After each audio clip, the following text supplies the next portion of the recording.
métier de répétiteur, je l'ai commencé depuis la classe de 5 c'est-à-dire à Gagnoa, qui était encore en classe de 5 j'ai commencé ce métier-là. Tout le monde peut se rendre utile. Tout le monde a quelque chose à apporter aux autres et lui, il l'a bien compris. Ce matin, c'est une journée ordinaire pour Stéphane, agent de sécurité, vigile. Il surveille les entrées et les sorties de cet immeuble dans un quartier résidentiel d'Abidjan.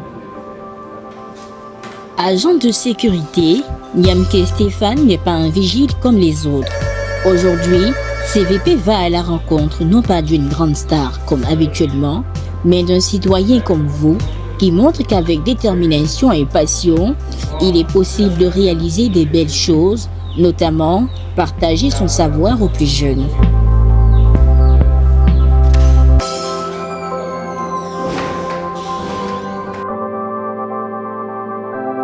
Enseignant et vigile, des métiers complètement différents, mais pas pour Niamke Stéphane qui a décidé de faire les deux. Vigile et répétiteur, CVP est avec un jeune qui a envie d'aider et de faire plus pour les autres.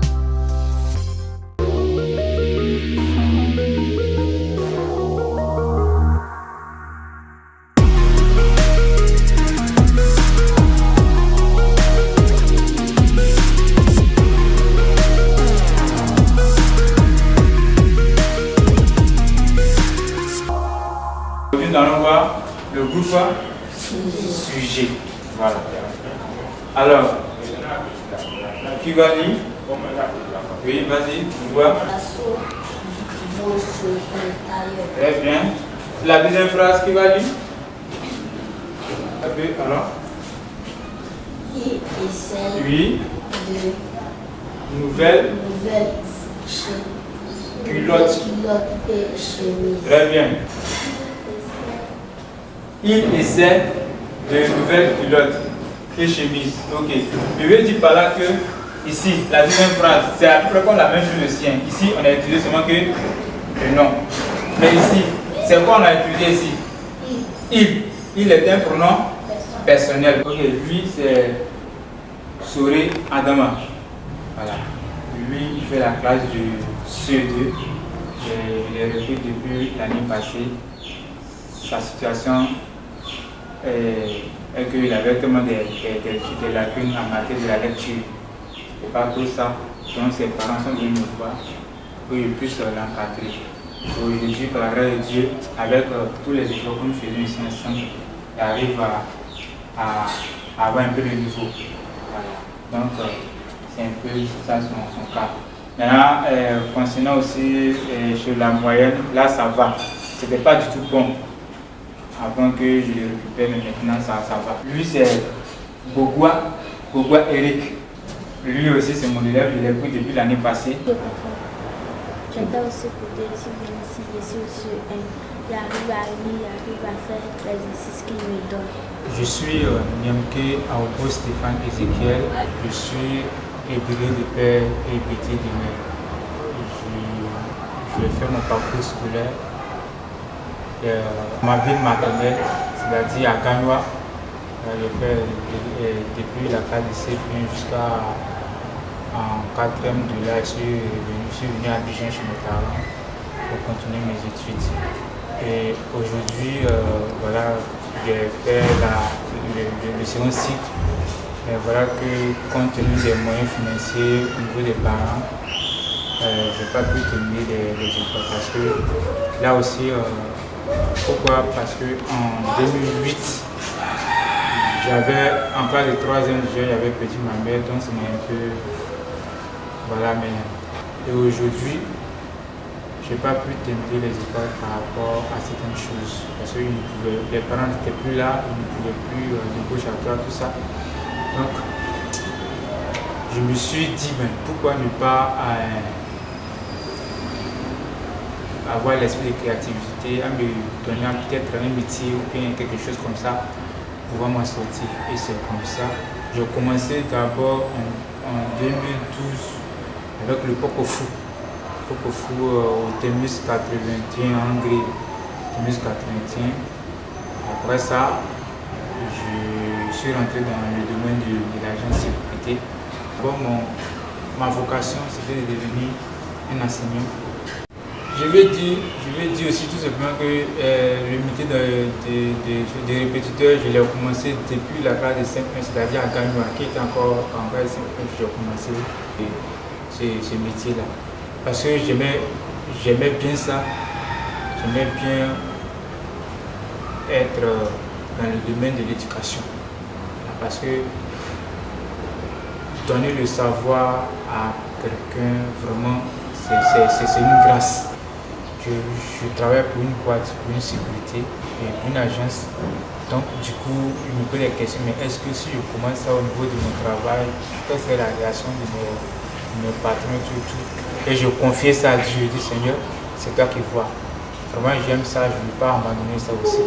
Si vraiment tu veux que je exerce ce métier au sein de mon service, c'est à toi de voir.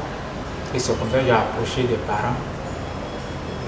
Je voulais faire part de ça. Il y a un parent même qui s'est dit, ah voilà, toi au moins tu es venu, tu es en train de parler de quelque chose qui est très bon. Je vais t'aider même à trouver des moyens pour qu'on gère ensemble. C'est comme ça le papa de Bintou, le balai Bintou m'a trouvé le tableau. Et puis les deux tableaux, c'est lui qui m'a donné ça. Et j'ai hésité dans les débuts pour faire parce que les parents se disaient peut-être que est-ce que celui-là fait, c'est pas pour nous prendre de l'argent ou pas, mais au début j'ai refusé de l'argent. J'ai refusé catégoriquement de l'argent. Je vais prendre de l'argent avec les parents et je vais seulement montrer le savoir aux enfants. Parce que nous n'avons pas eu la chance d'être encadrés, qu'aujourd'hui on aime ce métier, il faudrait qu'on encadre aussi ces enfants qui deviendront les futurs présidents. Pourquoi pas le futur ministre aussi. Les parents ont accepté que j'encadre les enfants. Dans les débuts, je n'ai pas accepté de prendre de l'argent avec eux parce que c'est quelque chose que depuis bas âge, ma maman m'a signalé ça. Donc, j'ai poussé ça à grand corps. Voilà. Donc, j'ai commencé à donner le cours pour que les parents même sachent que c'est pas seulement pour de l'argent, mais c'est pour donner aussi le savoir aux enfants. J'ai aimé ce que je fais. J'ai aimé, ils m'ont même encouragé, tout ça. Et les habitants même de Libou aussi, j'ai aimé. Quand les gars viennent souvent comme ça, les soirs, descendent du boulot, ils m'ont apprécié, ils m'ont beaucoup admiré, tout ça. Et voilà que là où j'étais vraiment content de tout ça, ma patronne, c'est-à-dire propriété des Libou, elle a vu. Je ne lui ai pas fait part de ça d'abord dans un premier temps, mais j'avais dit dès le début que j'avais confié ça à Dieu, donc c'est Dieu maintenant qui allait décider à ce sujet-là. Et voilà qu'un jour, parce que souvent on passe contrôler par rapport au nettoyage, tout ça, et il m'a vu avec les enfants, tout ça, il m'a approché, il m'a dit tiens, Stéphane, tu fais du bon boulot. Il dit à lui que c'est ce que lui avait choisi dès le début, mais compte tenu de la situation, il faut qu'elle m'encourage. Il m'a même donné 10 000 même pour me féliciter, qu'il ne faut jamais baisser les bras, de continuer à réussir, de continuer. Je pense que j'ai ce que je cherche. Et il a échangé avec moi. Il a dit ok, comme c'est ce que tu veux, après c'est celui qui t'encourage dans ça, sois vraiment prudent concernant le boulot. Donc voilà, je prends mon boulot au sérieux et je prends aussi ce que je fais aussi. Sinon ils sont au courant de tout ça. Ce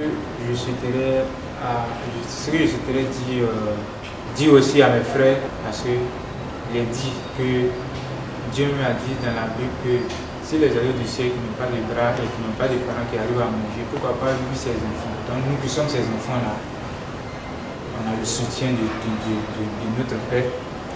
Donc si tu as le soutien de Dieu, toi-même il faut avoir confiance en toi pour aller de l'avant. Voilà un peu ce que j'aimerais dire aussi à mes frères et sœurs et puis aux parents. Voilà.